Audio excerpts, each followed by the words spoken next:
Bonjour, bienvenue à notre podcast « Deux femmes, un rêve ». Le concept est simple. On invite quelqu'un qu'on admire pour son audace, sa créativité, et cette personne, à son tour, invite quelqu'un qu'elle admire. Deux femmes, un rêve, le podcast animé par Clémence Carton et Marie-Pierre Poirier.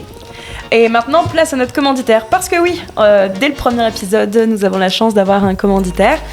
Cette commanditaire, ce n'est autre que la boutique sensuelle, oui, sur Saint-Laurent. Alors, ce n'est pas juste un sex shop où tu peux acheter des vibrateurs et de la lingerie fine. C'est bien plus que ça.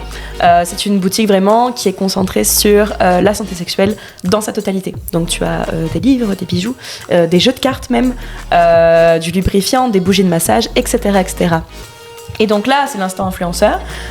Pour chaque commande de plus de 20$, passez sur le site boutiquesensuelle.com avec le code promo 2femmes10. Tu as droit à 10% de réduction. Dans ce cas, il n'y a plus qu'à vous souhaiter très bonne écoute.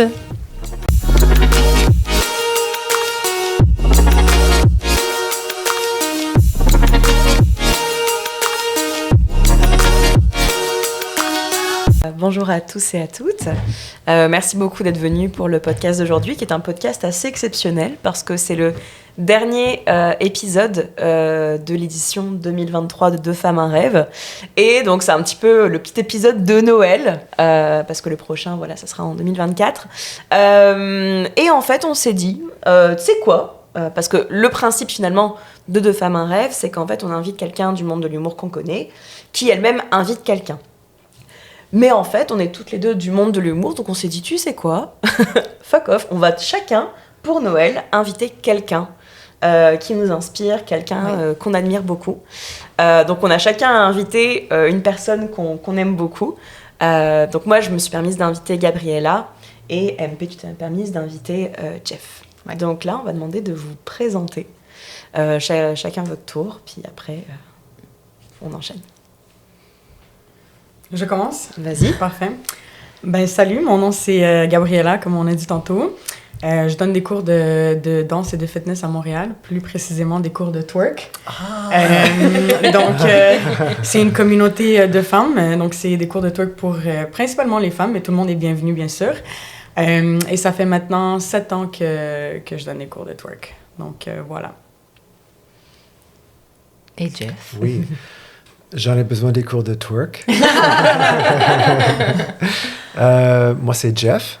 Et je travaille comme styliste de mode personnalisé. Donc, j'aide les gens à trouver des vêtements qui les aident à s'exprimer authentiquement dans le monde, dans tout leur contexte de vie.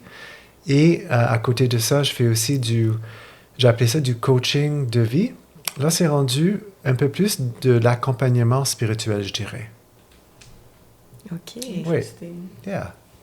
Puis, du coup, moi, maintenant, j'ai plein de questions. Jeff, comment ça a arrivé, justement, le stylisme personnalisé dans ta vie?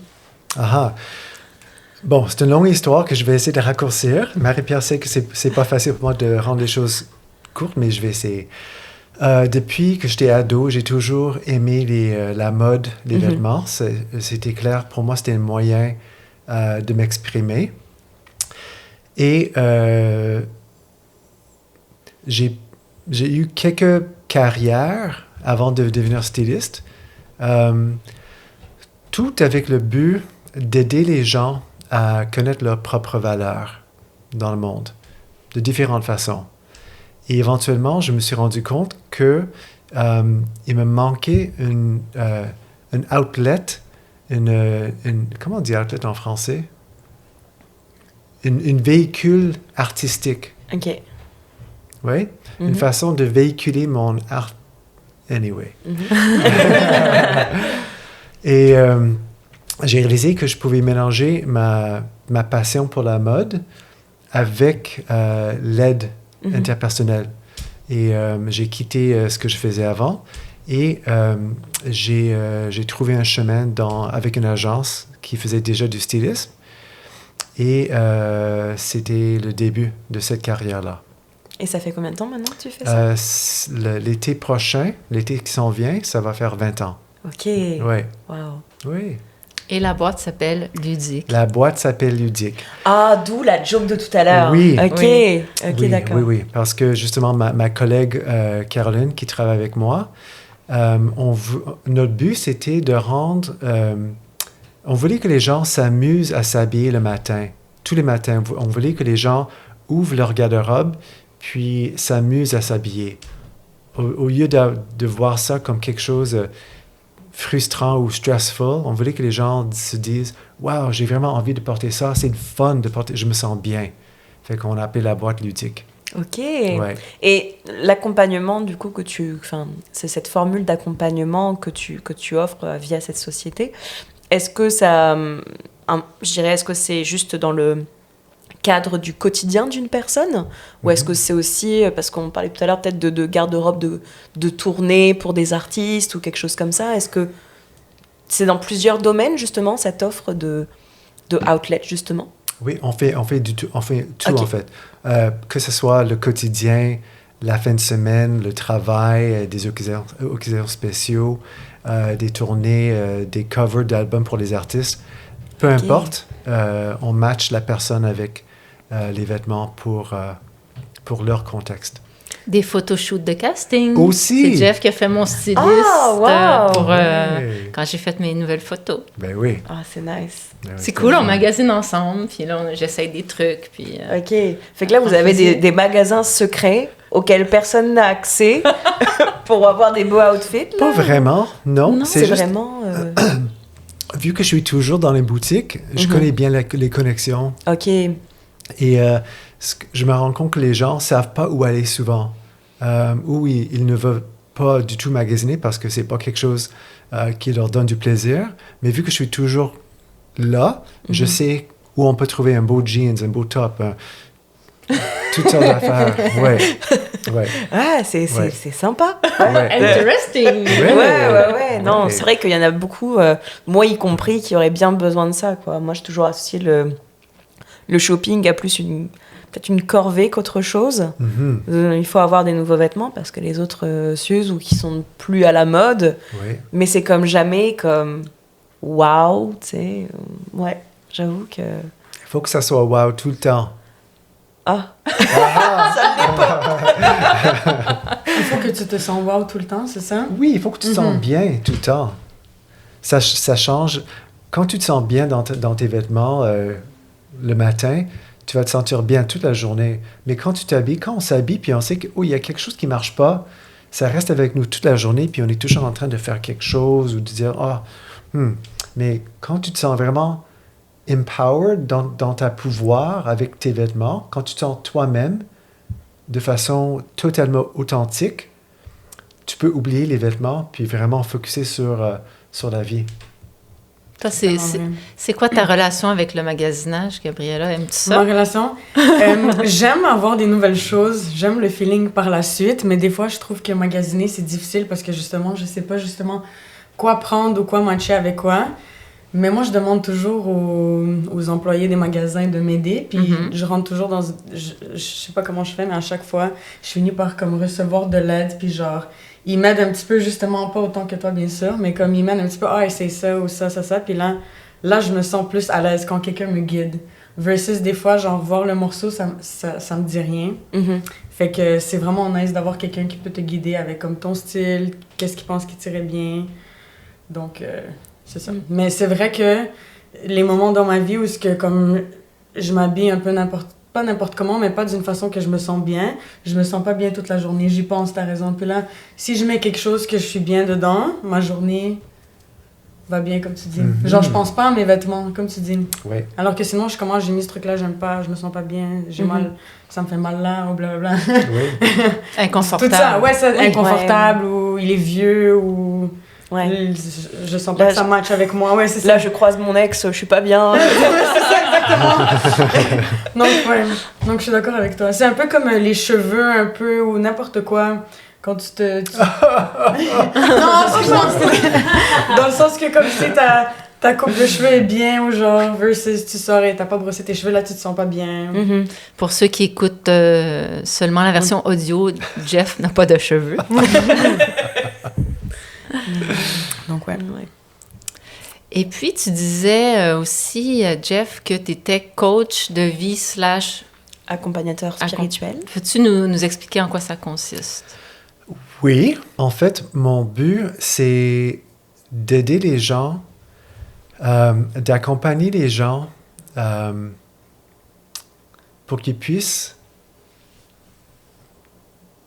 faire une connexion avec la partie d'eux-mêmes qui voit clairement qu'est-ce qu'ils veulent faire dans la vie. Que ce soit dans la catégorie de décision, qu'est-ce que je veux faire avec ma vie, comment est-ce que je veux vivre mes relations, qu'est-ce que je veux que ma vie soit. Mon but, c'est d'aider les gens à prendre contact avec cette partie-là d'eux-mêmes pour pouvoir naviguer un chemin de façon le plus claire.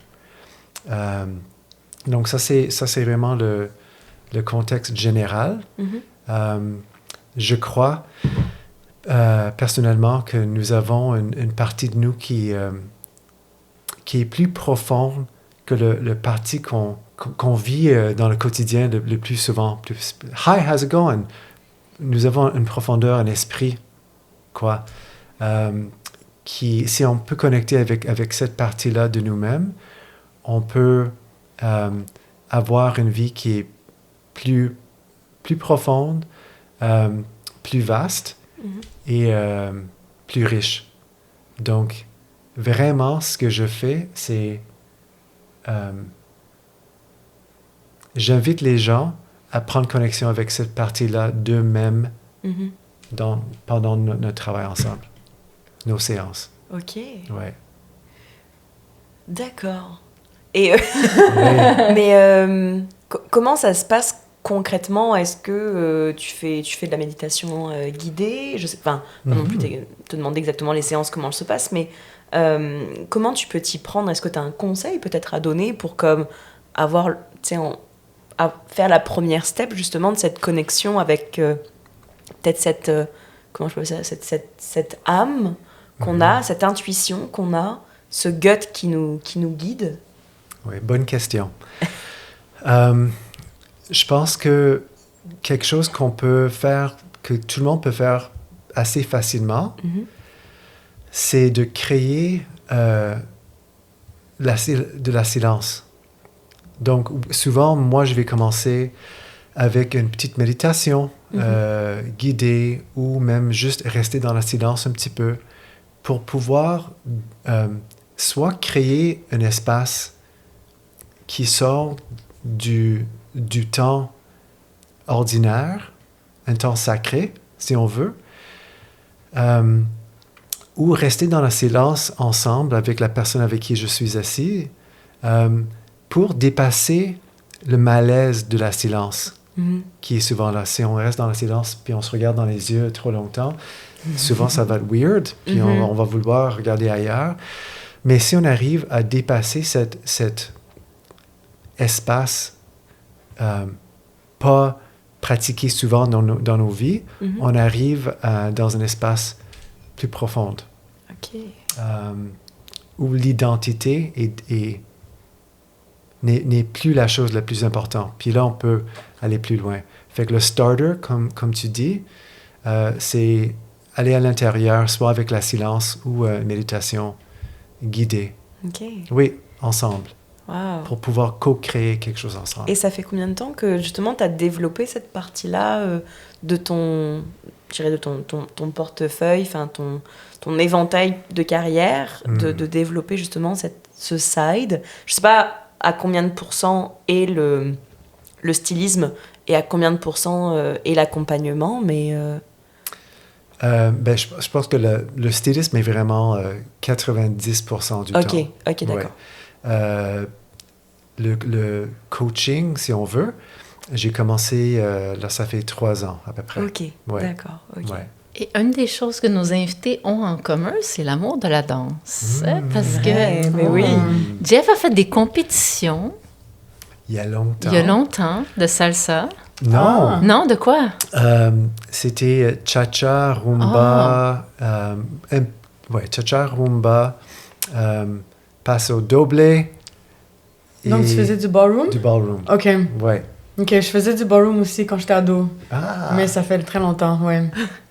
C'est comme ça que C'est j'ai commencé fun. pas mal. Ouais. Puis comment t'en es venue au twerk, Gab? Comment je suis venue au twerk? Ben, Ouais. justement, quand j'étais plus jeune, je faisais du ballroom. Quand j'étais comme adolescente, avant ça, ma mère m'avait inscrit à des cours ici et là, comme dans des centres communautaires. Puis, je suis tombée sur une vidéo d'une danseuse qui était super populaire à ce moment-là. Elle s'appelle Lexi Pantera.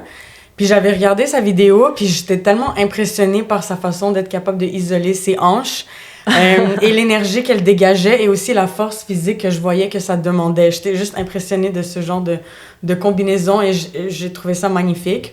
Donc, j'ai cherché voir s'il y en a à Montréal et j'ai trouvé des cours à Ville-Saint-Laurent.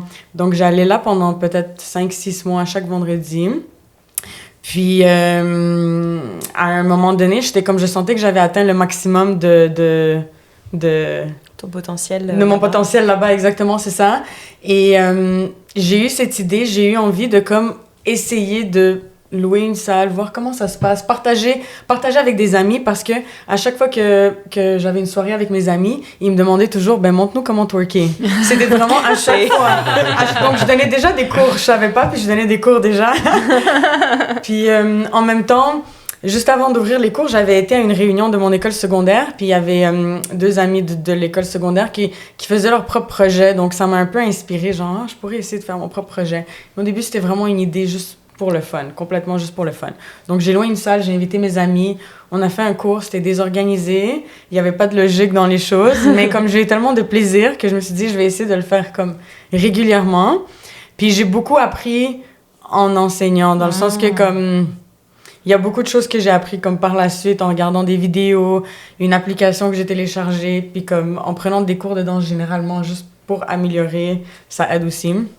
Donc c'est comme ça. J'ai senti que j'aime le feeling de partager genre l'énergie et se sentir bien tous ensemble. Donc c'est ça c'est comme une drogue pour de vrai.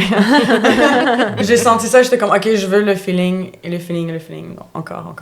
Ça fait Donc, c'est combien de temps que tu donnes des cours de twerk? Là, ça fait 7 ans. 7 ça fait 7 ans, wow. ouais. 7 ans. Quand Au début, même, c'était hein? comme un cours par semaine. Tu sais, ça commençait très slow. Puis là, maintenant, c'est plus sérieux. Oui, parce que ton horaire chargé, là, je regardais, tu sais, ton horaire de cours, tu as classe débutant, avancé, chorégraphie, c'est quoi exactement? C'est ça, j'ai différents types de cours. J'ai des cours, si on va en détail, un cours pour les débutants que j'appelle technique, où ce que je montre les différents mouvements. Puis je les décortique, puis on les pratique sur plusieurs semaines. J'ai un cours de chorégraphie, donc c'est un cours de danse régulier, mais avec du twerk à la place. Tu sais, on fait des chorégraphies sur des chansons le fun. Ça peut être rap, reggaeton, Clémence... Moi, j'aime beaucoup Elle participer connaît à ces ça, cours-là. elle twerk très bien avec moi. Puis un cours de fitness qui est comme Zumba, mais version twerk. Oh. Donc, mais c'est encore plus intense que la Zumba parce que quand tu twerk, t'as souvent les jambes pliées, donc il y a beaucoup de... Ça demande beaucoup de force dans les quads et dans le core, genre les abdos et le bas du dos. Donc, c'est comme des chorégraphies répétitives et faciles à suivre. Tu sais, ça se répète de semaine en semaine, mais tout le monde fait la même chose. Genre, je parle pas vraiment, je fais juste crier et tu me suis.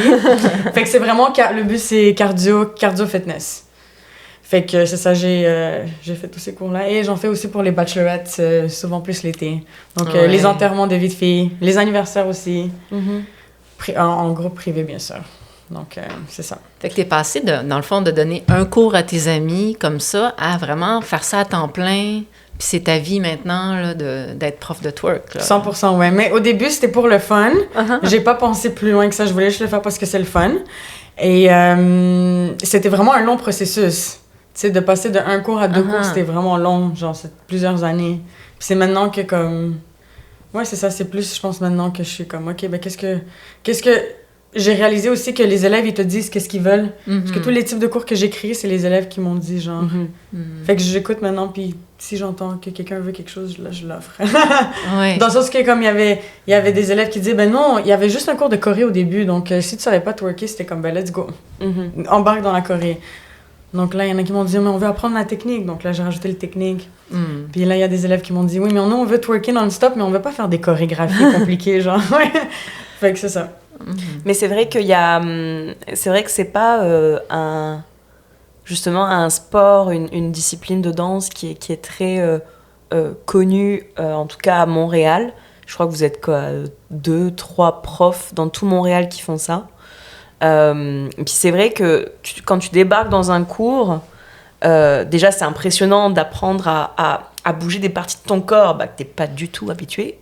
Mais c'est aussi d'être en tenue assez c'est assez dénudé, l'air de rien. Tu sais, t'es en brassière de sport, t'es en truc, mais plus le short est court, mieux c'est, quoi. Je pense qu'il y a peut-être moyen plus tard d'avoir un truc en G-string ou un truc comme ça, là, mais c'est ça, c'est qu'il faut apprendre aussi, et c'est ça que je trouve vraiment, je dirais pas salvateur, mais vraiment puissant dans le twerk, c'est qu'au niveau de l'image corporelle, là, t'as pas le choix, là. Tu te regardes dans le miroir, tu vois ta cellulite, puis tu la bouges, puis t'apprends à aimer ça, quoi. Et c'est ça que je trouve vraiment génial, en fait, avec le twerk. Ça me fait penser à un documentaire que j'ai vu sur Netflix, mais c'est sur le pole dancing. OK. Puis c'est vraiment le processus empowerment pour les femmes de reprendre possession de son corps, mais de sa sensualité, de sa sexualité, puis de cette espèce de force qu'on a, mais qui est comme associée beaucoup à la honte, puis à la honte du corps, en fait. Ouais. Puis c'était un documentaire fascinant, je me souviens pas du titre, là, mais vous pouvez le trouver, j'imagine, assez facilement. Parce qu'en fait, on montre différentes étapes d'un groupe qui suit le cours avec cette femme-là aux États-Unis. Mais il y a vraiment un processus de guérison là-dedans, à travers cette reconnexion avec ton corps et ton pouvoir féminin. Tu sais? Que pas que la séduction, ça soit quelque chose de mauvais, mais que ça soit empowerment, justement. Ouais. Je sais pas comment empowerment en français, mais reprendre prise de pouvoir. Prise de pouvoir. Oui. Le twerk, ça me fait penser à ça aussi. C'est 100% ça, exactement ce que tu dis. Parce que tu apprends à apprécier ton corps pour ce qu'il est capable de faire. Et en twerkant et justement en t'habituant à mettre des vêtements qui sont peut-être un peu plus... Parce que, comme pour le pole dancing, il y a une raison pourquoi le pole dancing, il faut être dénudé, c'est parce qu'il faut que tu colles à la pole. Ouais. Si tu mets des shorts longs, tu pourras pas coller à la pole. Donc, la même chose pour le twerk. Tu sais, quand t'es dénudé, c'est là que ça va permettre à tes fesses de bouger plus. Et le but de twerker, c'est que tu sentes le mouvement, tu le vois. Sinon, t'es découragé. Donc, 100% à force de... En fait, ça te fait sentir plus à l'aise dans ton corps et apprécier ton corps pour qu'est-ce qu'il peut faire. Et tu te sens sexy. Pour de vrai, je trouve que pour les femmes, des fois, on voit comme la sexualité d'une façon négative, je trouve aussi. Mais je pense que c'est bien de comme, prendre pouvoir de sa sexualité. Puis de se sentir sexy, justement. Tu te sens bien dans ta peau, justement, comme avec les outfits qui te représentent, même chose. Est-ce que tes cours sont que pour les femmes? Y a-t-il aussi des hommes qui viennent à tes cours? C'est principalement, je dirais, 99% des femmes, mais les hommes, tout le monde est bienvenu. Les hommes sont bienvenus aussi. C'est juste que c'est rare, c'est plus rare qu'on voit des hommes qui sont souvent très impressionnés, donc ils osent pas venir. Non. C'est ça, c'est rare qu'il va y avoir des hommes qui sont nécessairement intéressés par le twerk, mais j'en ai. Et ils viennent, ouais. Comme j'ai un gars qui vient souvent tous les dimanches. Comme régulièrement depuis cet été. Nice. J'en avais un autre qui venait pendant un petit bout, mais c'est ça. Principalement des femmes. Mais tu es bienvenue d'essayer si tu veux. Merci. Avec tes booty shorts. I could never. Oui, je pourrais. Mais tu sais, c'est fou. Genre, au début, quand j'ai commencé, j'étais pas capable de twerker en short. Je mettais des leggings parce que j'étais self-conscious de mon corps. Et avec le temps, j'ai des élèves qui ont mis des shorts avant moi, imaginez-vous. Et là, j'ai commencé à mettre des choses, j'étais comme, wow, mais on voit beaucoup plus le mouvement, mais je me sens sexy. Et j'ai arrêté d'obséder sur les petits défauts que je vois ici et là. Genre, je les vois, on dirait que je vois à travers ces défauts-là. Je suis plus genre... Tout va bien. Donc, c'est ça. On a une relation compliquée avec notre corps, hein? Je sais pas finalement, qu'on soit femme ou homme. Oui. Oui. C'est compliqué de manière générale, hein, effectivement. Est-ce que, Jeff, veux-tu nous en parler un peu de ta relation avec ton corps? Avec mon corps, personnellement? De ce sujet-là, ou de ce sujet-là. Oui. Ben, je voulais dire que toutes les années que j'habille les gens, je n'ai jamais... C'est rare que je rencontre quelqu'un qui n'a pas un conflit avec son propre corps. Que ce soit quelqu'un qui habille du taille 0 ou taille 24, tout le monde pense qu'il y a quelque chose mauvais avec son corps. Tout le monde se regarde dans le miroir puis trouve quelque chose à critiquer. Je trouve ça toujours... Ben, là, je trouve ça triste, mais je trouvais ça intéressant longtemps parce que vraiment, tu regardes quelqu'un puis notre société dit... ben, un peu moins aujourd'hui, mais en général, il y a comme une forme de corps qui est le standard pour la beauté. Mais si j'habille quelqu'un qui a cette forme, il ou elle va se retrouver... ils vont trouver des défauts avec leur silhouette dans le miroir. Souvent, ce que je dis, c'est que tous les corps sont beaux. Ils sont juste différents, mais tous les corps sont beaux. Il faut juste qu'on apprend à ne pas écouter des histoires qu'on entend ou qu'on voit par les médias, la télévision et tout ça. Là, je vais retourner à ta question personnelle, ma relation avec mon propre corps. Là, j'ai 52 et je pense que c'est juste depuis 10 ans que j'ai une relation que j'apprécie mon corps. Et même depuis juste 6 ans, je me dis, ben, peu importe si je suis pas tight ou fit ou super musclé, j'ai un corps qui fonctionne et qui est en santé et c'est ça qui compte. So I'm very, very grateful pour mon corps. Et je la remercie à tous les jours, d'ailleurs. On devrait tous remercier nos corps à tous les jours, de fonctionner, de fonctionner normalement et d'être fonctionnel, parce que c'est vrai que c'est con, mais on en parlait tout à l'heure dans la voiture avec MP, mais il y a vraiment un énorme business en arrière de ça, en arrière de donner des complexes à beaucoup de femmes, à beaucoup d'hommes. On te crée le problème et on te vend la solution. Et une fois que tu sors un peu de ce système-là, t'as tellement plus d'énergie, tellement plus de temps à pouvoir te dédier à des choses tellement plus importantes finalement. Donc c'est ça. Il y a eu comme un brainwash de qu'est-ce qu'on devrait avoir l'air. Cette image-là d'une espèce de corps, entre guillemets, quote, parfait, mais c'est juste du brainwash. Mais on est vraiment imprégné de ça. Tout à fait. C'est dans notre culture partout. Mais ce qui est cool, c'est que si on regarde une autre culture ou d'autres places dans le monde, les standards sont différents partout. Fait que c'est pas long à... C'est facile à comprendre que c'est vraiment juste l'histoire qu'on entend ici qui nous donne ces impressions-là. Mais c'est ça. Ouais. Et à travers le temps, l'histoire, les corps, la beauté, les images de beauté changent à travers l'histoire. À un moment donné, la minceur était vue comme une maladie. Parce qu'une femme qui était trop mince... était pauvre. Elle était pauvre, ou elle mangeait pas assez, ou elle était pas en santé. Fait que c'était juste la rondeur qui était l'idéal du cas, là. Vous comprenez ce que je veux dire, là. Ouais. Puis les années 90 sont arrivées. Oui. Où vraiment le cliché, le body type héroïne chic, pas héroïne, quelqu'un de fort, hein, l'autre héroïne. Et c'est vrai que ça a vraiment... il y a eu d'autres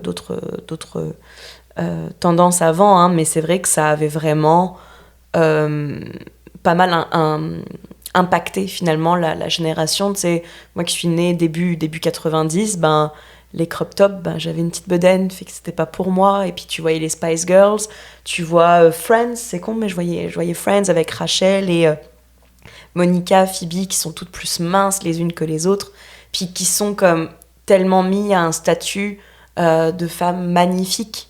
C'est que pour être beau, faut être mince.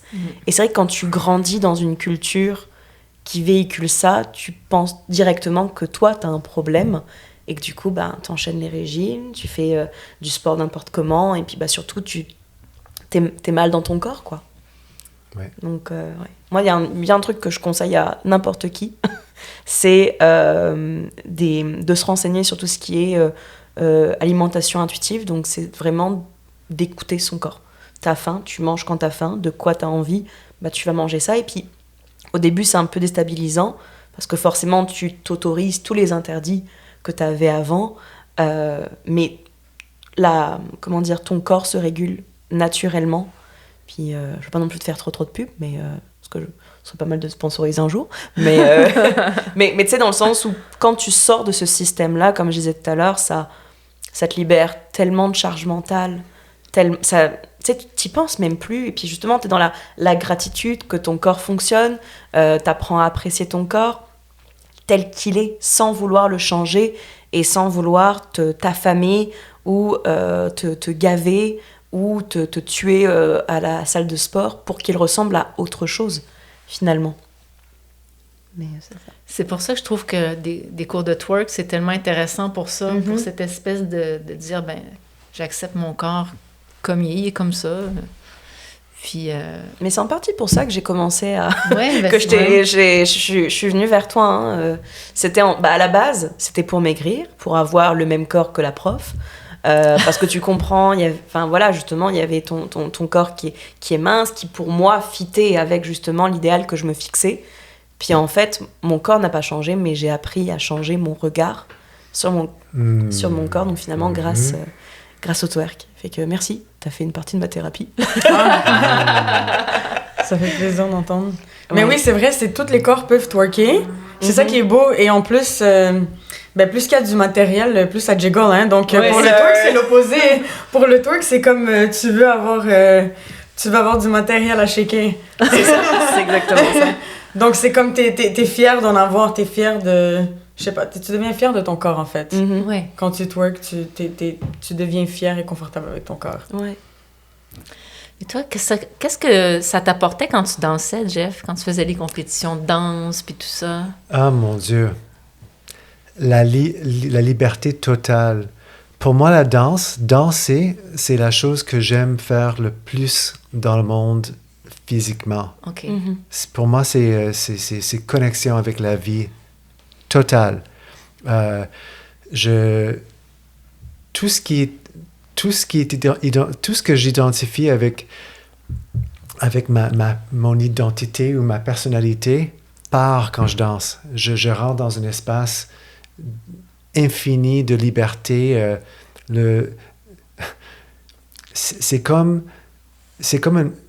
quasiment une pratique de... Là, je parle de danser comme dans un club ou dans un party, là, pas nécessairement mais juste de pouvoir être dans un environnement où je peux me laisser aller dans la danse. C'est comme la musique me danse. C'est pas comme je danse, c'est comme la musique. Je suis animé par la musique. C'est fait que je suis quasiment pas là. C'est comme une lâcher prise, est-ce qu'on peut dire ça? Total. It's amazing.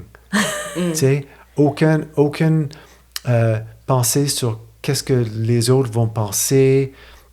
Je peux rentrer tellement dans la musique que c'est une libération totale. I'm here and everywhere. C'est comme ça. Mais spécifiquement, quand j'ai commencé le ballroom, toute ma vie, moi j'ai grandi, je suis un peu plus vieux que toi. Moi j'ai grandi avec Solid Gold. Je ne sais pas si ça vous dit quelque chose. C'était une émission dans le temps où il y avait un chanteur invité, puis il y avait des danseurs qui dansaient à sa musique. Comme des pop musiciens avec des danseurs, des Solid Gold dancers. Et quand j'étais enfant, je voulais devenir Solid Gold dancer quand j'étais adulte. Mes parents n'ont pas catché, fait qu'ils m'ont jamais fait rentrer dans les cours de danse. Mais quand j'avais 39-40, je suis sorti d'une relation dans laquelle j'étais pendant longtemps et j'ai dit là, c'est le temps de reconnecter avec moi-même. Je voulais toujours faire la danse. Et avec une série de synchronicités, coïncidences, que moi j'appelle miracles, j'étais amené vers une école de danse à Montréal qui s'appelle École Arc-en-Ciel. ou c'était des cours de danse, ballroom. Mais c'était hétéro, gay, les hommes dansaient avec les hommes avec les femmes avec les femmes, c'était tout le monde. Puis je suis rentré là, puis c'était tellement cool. Fait que là, j'ai appris, c'est quoi le cha-cha? Je savais que j'aimais beaucoup la musique latine, mais je pouvais pas différencier entre le cha-cha et le salsa. Je connaissais pas ça, mais la musique, je l'aimais tellement. Fait que là, j'ai commencé à prendre des cours de cha-cha, cool, rumba. Et j'étais invité à faire des compétitions. I can brag. Je suis allé en Allemagne pour faire les Gay Games en 2010. En Allemagne. C'est comme les Gay Olympics, oui, en Allemagne. Holy shit! Oui, wow, oui. J'étais pas super bon, mais... Mais c'est malade! C'était tellement cool d'aller avec mon école puis de faire la compé là-bas. Et avec ça, j'ai réalisé que c'était vraiment le salsa qui m'inspirait le plus. J'avais besoin, je sais pas, la musique, quelque chose avec le mouvement, la vitesse. Mais c'était cool, c'était comme... j'ai retrouvé une partie de moi qui était endormie quand j'étais jeune. Et là, soudainement, explosion. Et là, je pouvais mettre des costumes, des brillants, tu sais... Shine. Shine, exactly. Yeah, amazing. Ouais. C'est ça. Fait qu'il n'est jamais trop tard. C'est jamais trop tard. Parce que tu t'étais rendu à de la salsa de compétition, mais t'es-tu rendu à un niveau professionnel? Non. Juste, OK. Intermédiaire. Ouais, OK. Puis, parce qu'il y a toutes sortes de catégories dans les compétitions. Fait que j'étais plus intermédiaire. Je pense qu'on appelait ça intermédiaire ou intermédiaire avancé, mais je n'étais pas avancé du tout. Mais pour mon âge, j'étais considéré intermédiaire. OK. Ouais. Et j'avais un partenaire gars pour les compétitions gays. OK, ouais. Et j'avais un partenaire fille pour les compétitions à Montréal straight. Okay. Ouais, straight. Homme-femme. Ouais. D'accord, ouais. OK. Puis est-ce que justement la salsa, ça se danse de la même manière entre un homme et une femme ou entre deux femmes et deux hommes? C'est juste, tu choisis un rôle, puis tu le fais. OK. Il y a un leader puis un follow. Exactement. Okay. Exactement, c'est ça. Ça doit être super beau à voir, ça doit être vraiment nice à regarder. Tu l'as déjà vu en danser la salsa? Non. Non. Je t'ai jamais vu danser, non. Non. Mais peut-être tantôt, on peut sortir danser. Qui sait? Oui, je pense que la danse, c'est ça, c'est sûr, ça t'aide à reconnecter avec cette joie du corps. Oui, Right? c'est la joie. C'est la joie pure. À chaque fois que je sors d'une soirée danse, toi, tu dois connaître ça, ou d'une cour de danse, tout le monde sourit. Tout le monde est souriant. Puis on dirait que tout le monde, on sort, puis tout le monde se prépare à partir, puis on se regarde. On est tous dans une zone, puis tout le monde le dit. Oh, c'est joyeux. C'est juste la joie. Tout ce qui se passe dans la vie qui n'est pas joyeux n'est pas là pendant cette 1 heure ou 1h30 de danse. C'est la joie pure. Et moi, je pense que ça a un effet profond sur le plus profond de notre corps humain, au niveau cellulaire. Ça va jusque-là. Esprit, corps, c'est la joie. C'est exactement comme la passion pour d'autres sports. Il y a des personnes qui vibrent totalement à l'idée justement d'aller, je sais pas moi, jouer au soccer quand on voit l'engouement mondial pour les champions du monde, tout ça, pour la Coupe du Monde.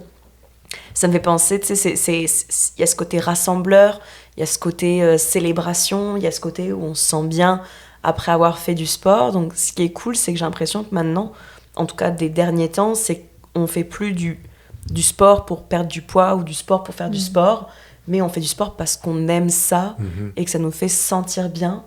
Puis je pense que ce qui est important pour tout le monde et n'importe qui, c'est de trouver son sport qui lui correspond, ou ses sports, hein, ça peut être plusieurs sports, mais qu'on ne fait pas pour les mauvaises raisons finalement.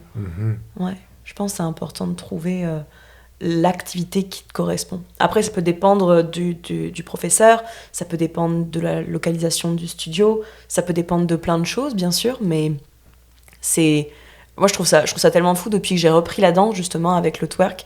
J'ai toujours dansé depuis que j'étais jeune, ben, je me suis comme, ah, ouais, ça, c'est vraiment moi. Tu sais, c'est... Mettre mon cul sur les Instagram, c'est moi. Si vous allez sur l'Instagram de Clémence, vous pouvez voir des extraits vidéo twerk. où elle danse le twerk. Parfois avec Gab, parfois sans Gab. OK. Ça dépend. Ouais, Mais, vous devrez définitivement aller voir.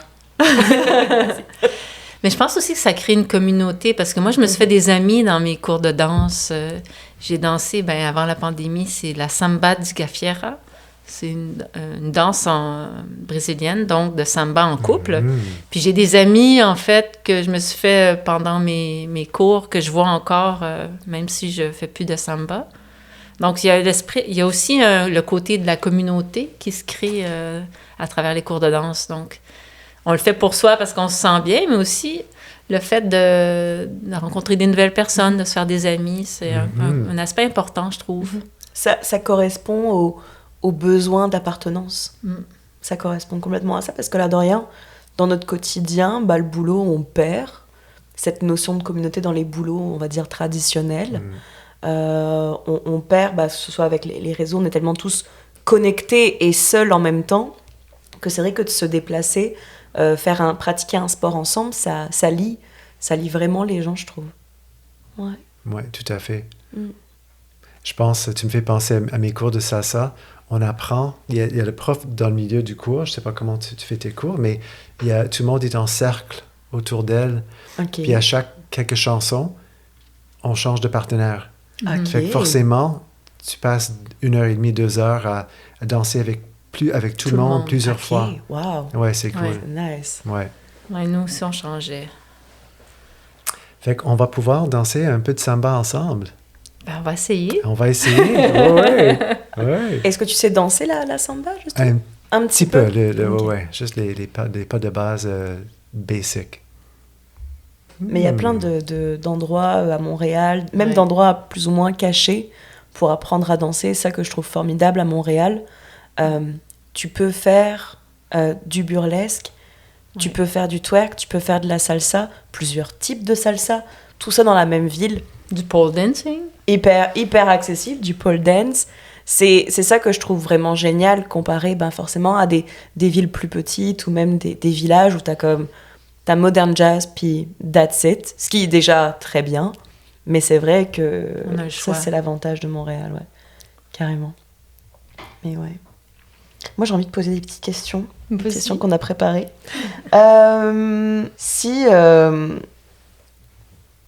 Est-ce que vous avez un endroit parce que là on est pas mal autour de la danse là, est-ce qu'il y a un endroit où vous rêvez de soit donner des cours de danse, soit suivre des cours de danse, un endroit dans le monde? Vas-y Gab. Bonne question, de donner des cours de danse. Pour donner des cours de danse, même pour suivre des cours, pour suivre des danses, il y a beaucoup de twerkeuses que je suis sur les réseaux sociaux que j'aimerais bien prendre des cours avec eux. Puis il y en a qui se promènent, mais elles viennent pas nécessairement à Montréal. Donc oui, j'aimerais bien, mais il n'y a pas comme une capitale, un endroit où il y a plein de cours de twerk où est-ce que je pourrais aller. Mais sinon, j'ai toujours voulu donner des cours de twerk, pas toujours, récemment plutôt, à la plage. Genre quelque part où ce qui fait chaud. Quelque part où tu peux faire ça comme dehors. Tu peux juste être dans la ville. Pas dans la... Ouais, dans la ville, ouais. Fait que ouais, je sais pas, j'avais cette vision que twerk, ça va bien avec... vu que t'es habillé, la façon que t'es habillé, c'est bien pour là où ce qui fait chaud. Donc, ouais, je pense bien quelque part d'un peu hippie. Voilà. Genre, à Tulum. À Tulum, exactement, c'est ce que j'allais dire. Un cours de twerk à Tulum, voilà. Ça serait un rêve. Mais sinon, il y a plusieurs profs que je suis, que j'aimerais prendre des cours avec eux, mais il y en a en Europe, il y en a aux États-Unis. Donc, à un moment donné, il faudrait faire un petit voyage. Ouais. Tu pourrais implémenter, proposer de faire des stages de twerk et on voyage tout ensemble. Puis on va aller prendre des cours avec justement Nastianas ou quoi. Ça serait malade, tu sais.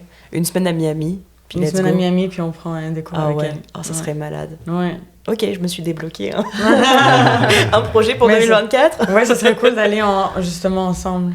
Ouais, comme ça au moins tu peux comme partager aussi. T'étais pas toute seule avec toutes les personnes autour. Que tu connais pas, ouais, c'est ça. Et toi, Jeff? C'est une bonne question. J'ai jamais vraiment rêvé à prendre un cours de danse quelque part en particulier. Je suis content de prendre des cours n'importe où. Ok. Ouais. Donc, ce serait vraiment n'importe où. N'importe où. Est-ce qu'il y a justement peut-être parce que tu sais, Gab parlait de personnes qui sont très populaires dans le milieu. Est-ce que toi, justement, par rapport à la salsa et puis les autres danses que tu fais, est-ce qu'il y a quelqu'un de connu que tu aimes, enfin, justement, que tu aimes suivre sur les réseaux ou dont tu t'inspires ou tu te dis, ah, waouh, c'est... Je suis pas les réseaux. Ah, ok. Je suis pas du tout Instagram ou... Ok. Ouais. Je suis encore Facebook. Ok, bah, je suis sur Facebook. Je te dis, je suis vieux. Non, vraiment, je suis pas un suiveur de réseaux sociaux. J'aime beaucoup mon prof ici à Montréal. Ok. Fait que c'est ça. I just want to dance, Ok. comme dit Whitney. With somebody, anybody. Ouais. Moi, j'aimerais aller au Brésil.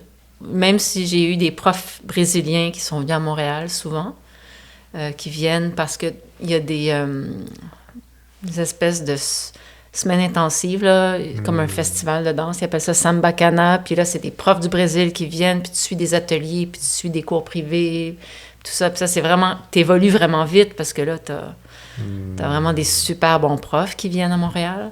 Mais d'aller au Brésil, faire de la samba, ça serait malade. J'avoue. Ouais.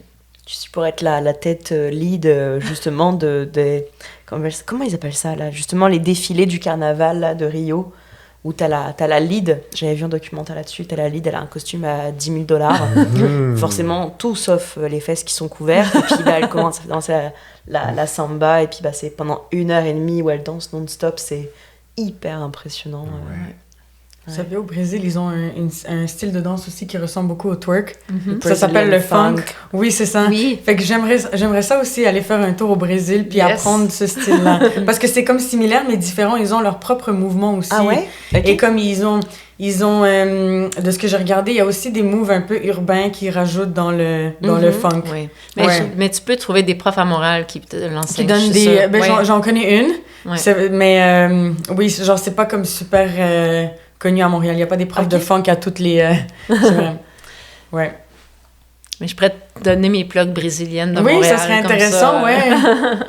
Parce que c'est toujours bien de combiner des styles ensemble. Dans le twerk, Carrément. j'essaie toujours d'intégrer des mouvements de d'autres styles pour que, comme, rendre ça plus... ajouter de la variété, mettons. Ouais. Ah, bah du coup, c'est à moi de répondre. Alors, bah déjà, c'est sûr que faire des trips pour faire des stages de danse aux quatre coins du monde, ça me tente beaucoup. Mais depuis peut-être 1 ou 2 ans, il y a une crew qui m'impressionne énormément. C'est la Royal Family Crew, qui est la crew qui a dansé pour Rihanna au halftime du Super Bowl l'année dernière. Moi, je regarde cette vidéo, je suis comme « Oh my God !» C'est l'apothéose pour énormément de danseurs. Puis le style de la chorégraphe, qui est Paris Goebel, est juste incroyable. Puis j'ai su que ce mois-ci, elle a fait des auditions à Rome, puis j'ai pas pu y aller. Mais c'est vraiment un style très à part, puis très proche du corps, tout ça. C'est très sensuel aussi. Et c'est vrai que ça, c'est une crew. Je me dis, un jour, je vais démissionner pour aller danser là-bas avec eux, là, faire le tour du monde avec eux. Mais c'est pas maintenant. mais ça serait nice. Ça serait très, très nice. Mais ouais. Elle fait des ateliers. Elle donne des cours. Je pensais qu'on dirait que j'en ai pas vu. J'en ai pas vu non plus, mais j'ai vu que la Royal Family Crew, c'est une troupe de Nouvelle-Zélande. Donc ils s'entraînent en Nouvelle-Zélande, ils recrutent régulièrement du monde en Nouvelle-Zélande. Là, ils ont fait un casting international à Rome, et c'est tout ce que je sais. Fait que c'est même pas marqué book a class, ou il y a rien, tu vois. Donc je suis comme donne des cours s'il te plaît. Ouais. Parce que c'est vraiment malade ce qu'elle arrive à faire, Paris Goebel. Je trouve ça impressionnant comment tout le monde est extrêmement synchronisé. Des fois, genre, ils font le mouvement à répétition, mais c'est tellement extrêmement synchronisé. Et c'est en gros groupe. C'est hypnotisant. Puis ce qui est hyper hypnotisant, c'est l'intensité avec laquelle ils le font. Parce que tu sais, c'est très facile... Enfin, j'imagine, tout le monde voit ça, mais c'est très facile, en fait, d'avoir tout le monde qui fait la même chose au même moment, dans une chorégraphie.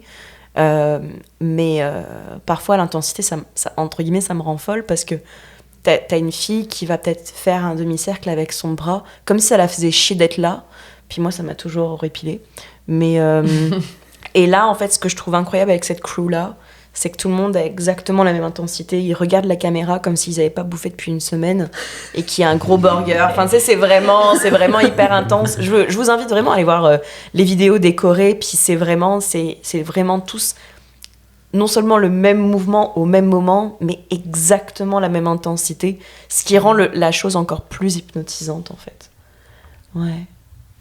Ouais, j'aimerais vraiment faire ça. On ira ensemble à un cours s'il y en a. Oui, j'aimerais vraiment ça. Rien qu'elle fasse une tournée mondiale de cours. Bon, ça sera booké en 3 minutes, hein, bien sûr. mais c'est vrai. Ouais.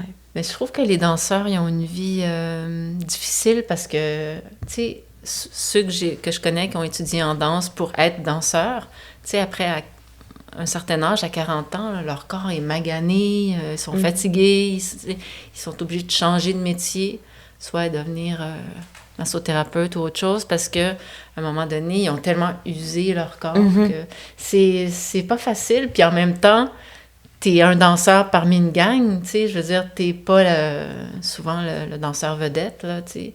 C'est quelque chose, ça prend, je pense, de l'humilité, puis c'est dur sur le corps.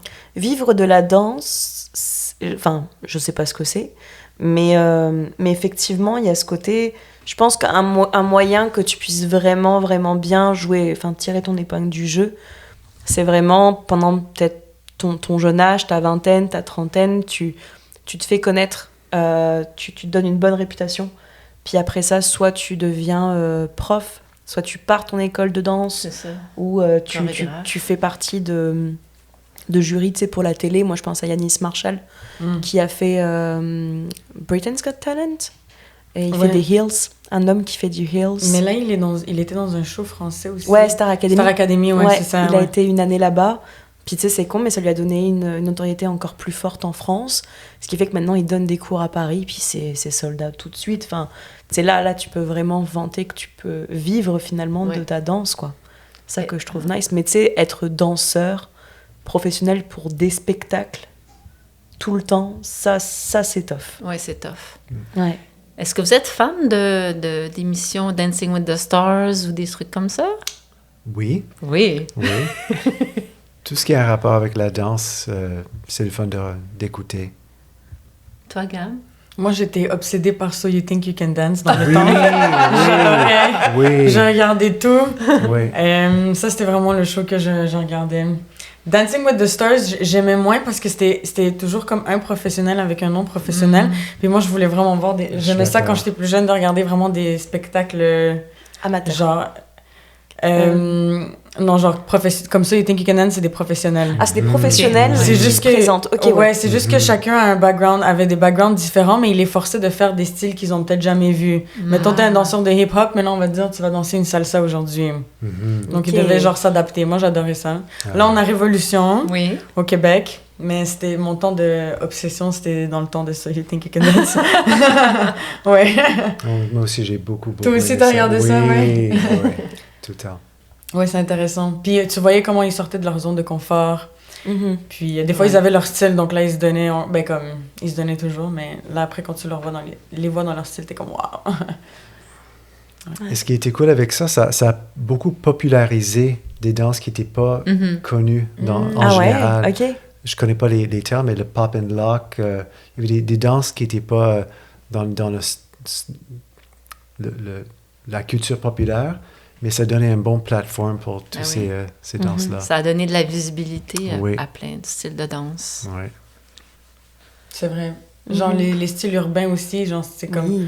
On dirait que ça les a montré que comme c'est un style différent, puis ceux qui dansent des styles de danse urbains, après ils sont capables de faire les autres styles aussi. Quand on les challenge, ils sont versatiles. Ouais. Ouais. Ouais. Mais c'est ça qui est fou, ce serait de de voir justement quelqu'un qui fait du hip-hop, tout d'un coup, ben vas-y, let's go, on va faire une danse beaucoup plus justement gracieuse, où il faut se tenir très droit et avoir une certaine rigidité dans les bras, mais une certaine souplesse aussi. Ça doit être... J'ai envie de regarder l'émission maintenant. mais ouais. On sait ce qu'on fait ce soir. Ouais. Ouais. J'ai une autre question à vous poser. Demain, vous gagnez au 6,49. Qu'est-ce Plusieurs millions. Là. Genre, de manière à ce que l'argent ne soit plus un limitant dans la vie. Qu'est-ce que vous faites? C'est facile. Non, je vais commencer à pleurer. C'est correct. Tu sais déjà. Tu sais déjà la réponse. Moi, j'achèterais un gros terrain, peut-être dans les cantons de l'Est. OK. Et j'ouvrirais une retraite spirituelle où les gens peuvent venir pour explorer la spiritualité dans toutes ses dimensions et inviter des personnes des profs, des auteurs, toutes sortes de gens qui touchent la partie de notre nature spirituelle par tous ces aspects. Wow. Que ça soit la conscience, là je lance des mots, la conscience, Dieu, la terre, mère, les anges, notre multidimensionnalité, j'ai bien dit. Oui, tu l'as bien dit. Wow, that was a challenge. Une place où les gens puissent rentrer en communauté et vibrer ensemble et approfondir notre expérience de notre esprit facilement. Manger la bonne bouffe santé et approfondir notre expérience et s'entraider à évoluer l'espèce humaine. C'est ça que je ferais avec l'argent. Wow. Clairement. Nice. Oui. Est-ce qu'il y aura un spa aussi? Si tu veux, oui. Oui, il faut des massages. Oui, il faut des massages. Puis des bains chauds, des bains froids. Là, oui, c'est sûr. C'est des sûr. spas, ouais. Oui, why not? Mais c'est un centre de retraite, dans le fond, pour faire des retraites. Oui. T'aimerais. Tu vas là une semaine, tu prends des cours, tu prends des enseignements. Oui. C'est tellement génial, le concept de retraite. On en aurait tous besoin d'au moins une par an, là. Plus minimum.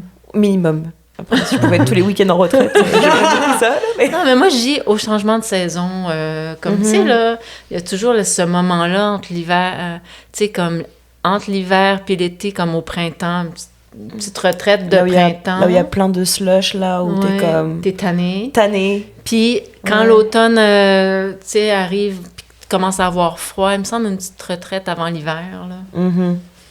Ouais. Ah, clairement. Enfin, c'est juste nos idées. Hein. C'est juste nous autres. Et toi, Gab?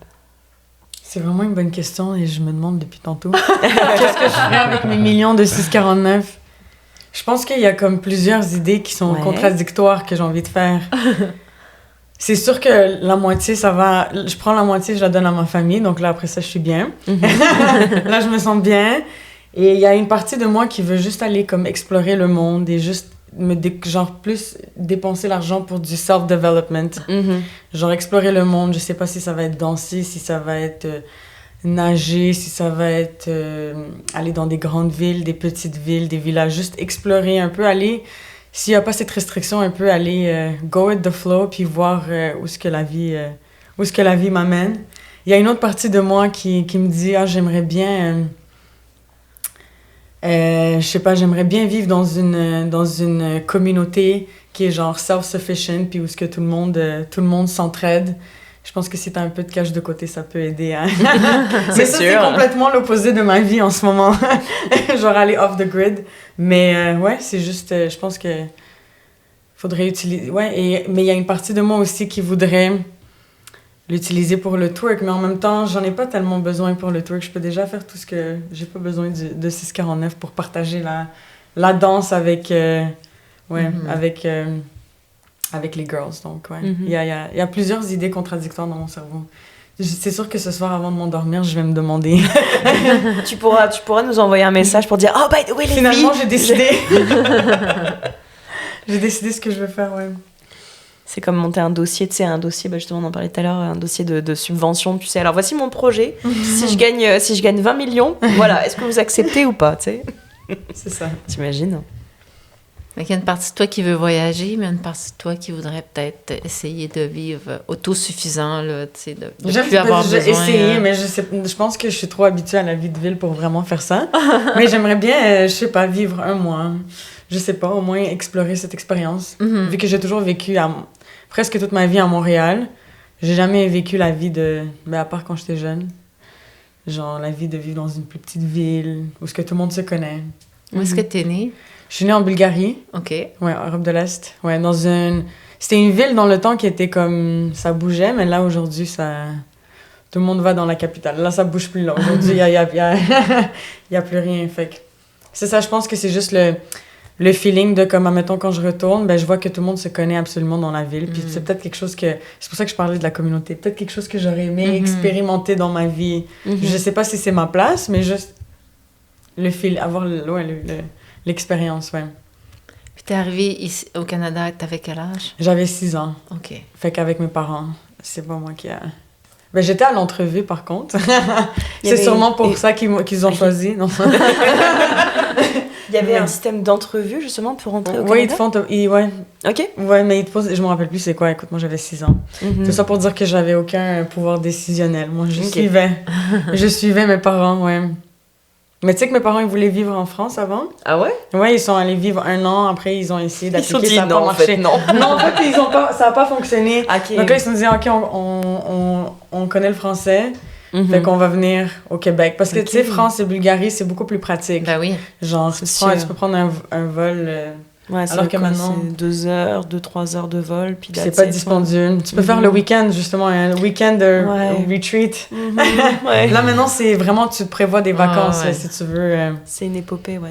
Tu veux y aller 3 semaines, 2 semaines minimum. Ouais. Toi, tu retournes souvent voir ta famille? J'ai été, comme récemment, en avril, avant ça, en septembre. Ouais, mais sinon, j'y allais comme à chaque 3-4 ans, peut-être.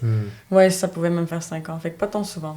C'est plus en vieillissant que j'ai envie de connecter avec mes racines, on dirait. Que j'ai envie de les découvrir, genre. Mais t'as encore la famille là-bas, donc? Ouais, presque toute ma famille. Ouais, ils sont toutes là. Sauf mes parents, ils sont là, là. Et certains ont changé de pays aussi. Ils sont allés en Europe et tout, mais c'est ça. Ouais. Toi, est-ce que tu as un background de ailleurs que du Canada? Bien sûr. Ouais, c'est ça ce que j'allais ouais, c'est ça ce que je pensais. Ouais. Ben oui, mes origines sont un mélange de roumain. Roumain. Europe de l'Est aussi. Europe de l'Est, roumain, russe et ukrainien. Intéressant. Ouais. Oh, fait que toute l'Europe de l'Est. Ouais. C'est le coin Europe de l'Est. C'est le coin Europe de l'Est ici, ouais. Sans le savoir, ouais, c'est ça. Okay. Ah, intéressant. Ouais. OK. Interesting. J'allais pas deviner, mais genre, je voyais... ouais, je le voyais, mais j'aurais pas pu dire. Ouais. Que c'était ça le mélange. Tout est dans le nez. Ah ouais? Ouais. Cool. Ouais, mon grand-père maternel venait de la Roumanie. OK. Puis mes ancêtres paternels venaient de la Russie et on vient d'apprendre avant ça l'Ukraine. OK.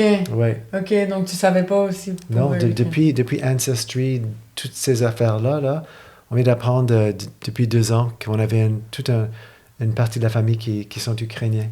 Ouais. Ah, fait que t'as fait le Ancestry ici. Pas moi, mais d'autres membres de ma famille. Puis quelqu'un de la famille, une cousine à mon père, a fait un family tree. Puis elle a tout retracé nos ancêtres. Wow. Ouais. Wow. Ça, c'est nice. Cool. Ça, c'est mon rêve de faire un family tree. Ouais. Est-ce que vous avez fait les tests, vous? Non, mais j'aimerais ça. Moi aussi. Moi, je suis sûre, je sais pas. Parce que on me prend pas pour une Française avant que je me mette à parler. OK. On me prend parfois pour une Espagnole ou une Italienne. Ah.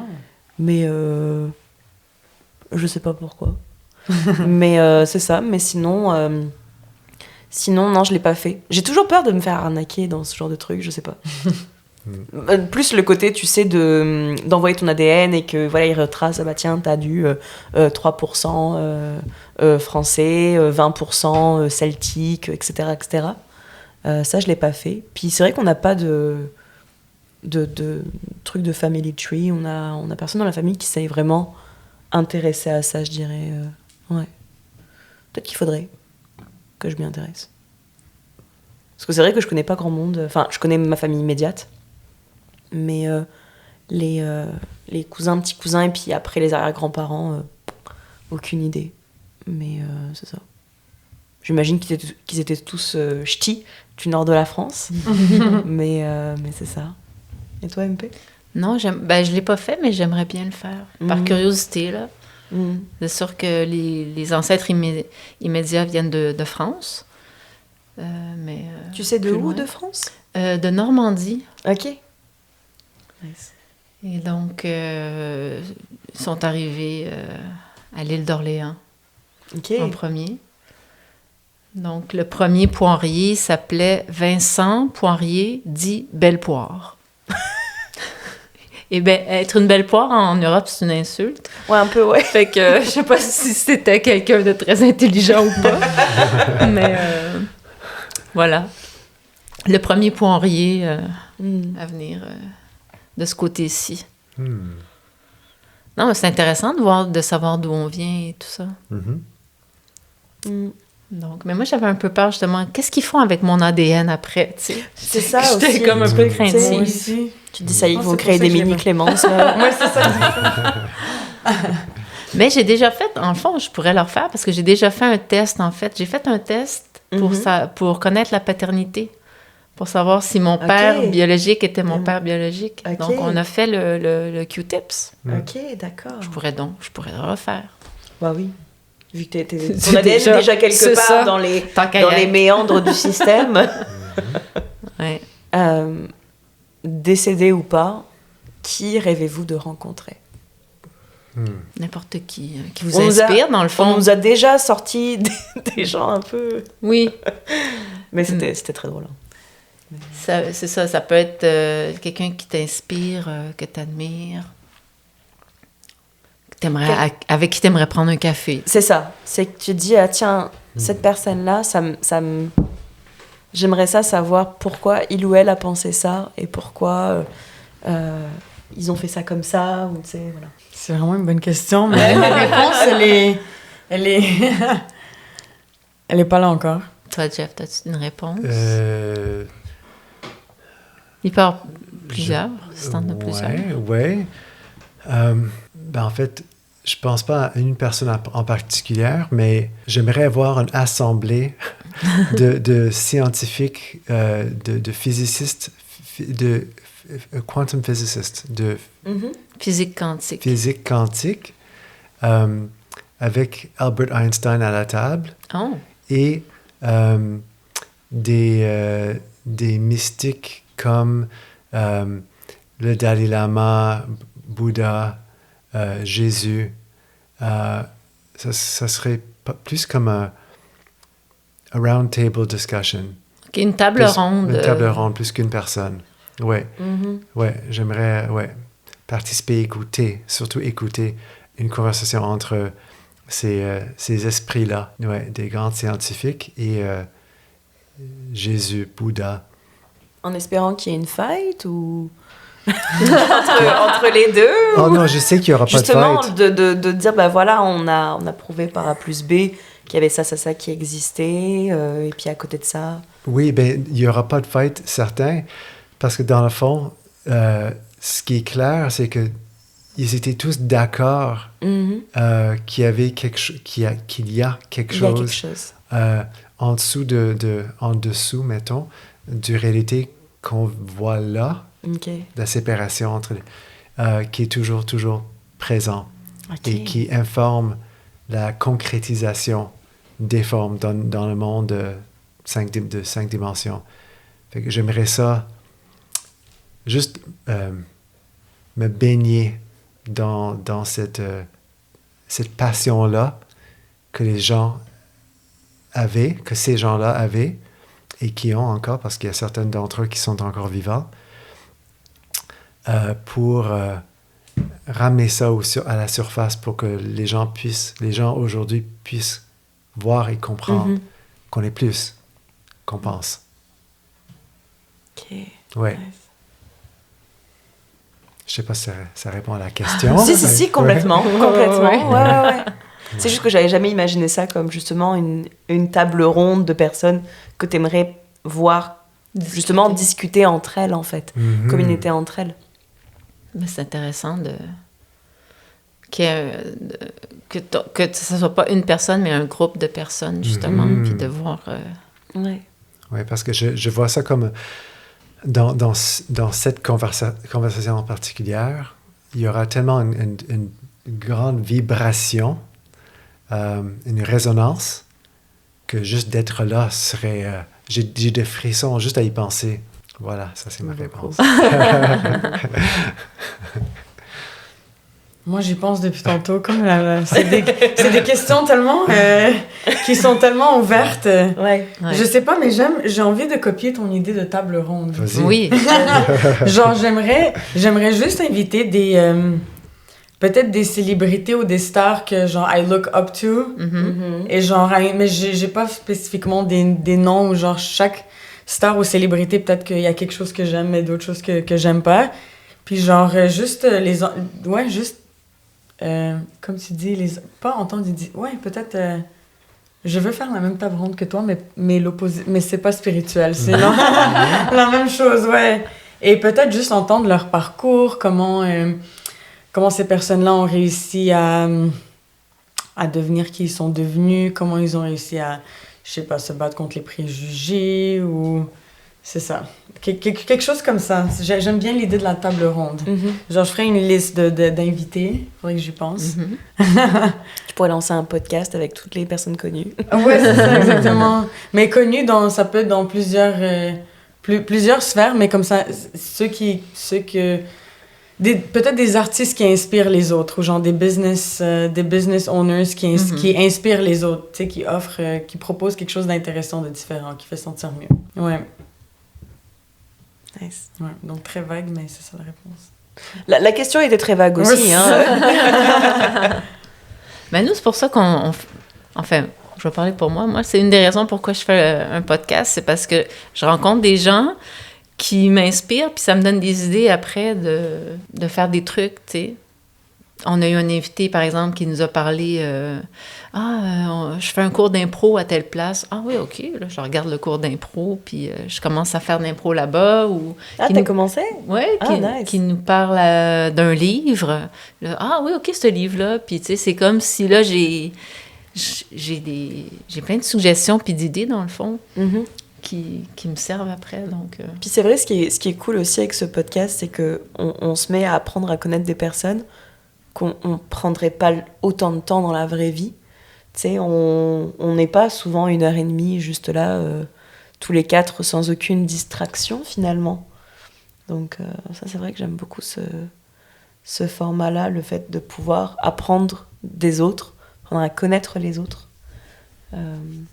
sans aucun obstacle, quoi. Chose qu'on ne fait pas assez, de toute façon. Dans notre vie de tous les jours, on est toujours tellement pressé par plein de choses. Puis maintenant que c'est notre épisode de fin d'année, est-ce qu'il y a quelque chose que vous souhaitez pour 2024? Qu'est-ce que vous souhaitez pour l'année qui s'en vient? Moi, je souhaite seulement du bonheur, juste du bonheur constant. Est-ce que ça doit être un goal ou c'est quoi? C'est n'importe quoi? As-tu un rêve pour l'année, des projets? Des projets pour l'année.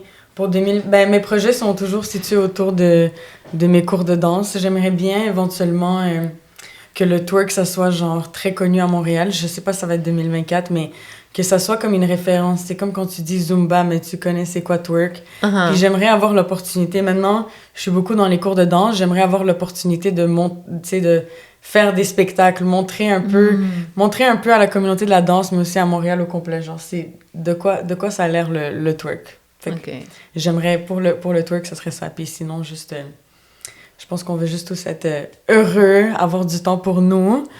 Donc c'est ça, je souhaite ça à tout le monde. Du bonheur et c'est ça, pour 2024. Moi, c'est facile.